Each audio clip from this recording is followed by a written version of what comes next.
Hello again. Today I'm at Yewtree Cemetery. I'm just going to give you a little history of the cemetery itself, and I'll show you a bit around the chapel. It's unfortunately isn't being used at the moment. This chapel and the cemetery itself were opened in 1893, and there's quite a mixture of old and new graves, as you can see, all the way around the chapel.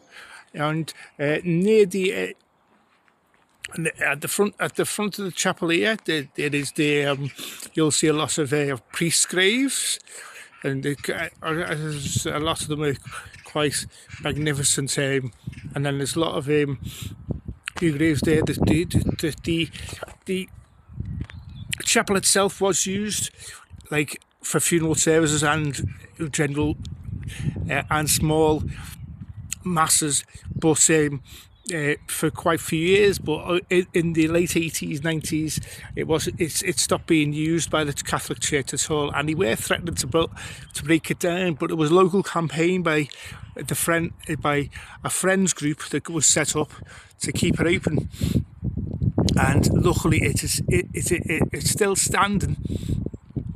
But it is not, as I said, it's not being used. But the people and friends are still trying campaigning to get it, to make sure it's in use again. As I said, there is quite a lot of modern and old graves here. Some from the 18th and obviously 20th century, 19th and 20th century. But if we go walk down here as well, there's a lot of what they've done is because they run out of space, there used to be paths in between the sections, the lines that you'll see. I'll put a picture of the section plan of the cemetery.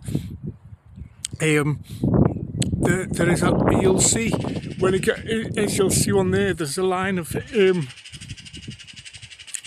where there used to be paths. Now they fill the paths in, so that you'll see a load of old graves, and then you'll see a line where the paths used to be of modern graves. So as you can see here, there's one there from 1903, the Doyle one, and then next to it is a quite modern headstone right next to it.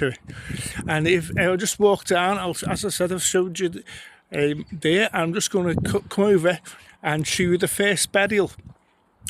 The first person to be buried at this cemetery was a person called Margaret Colburn, and she was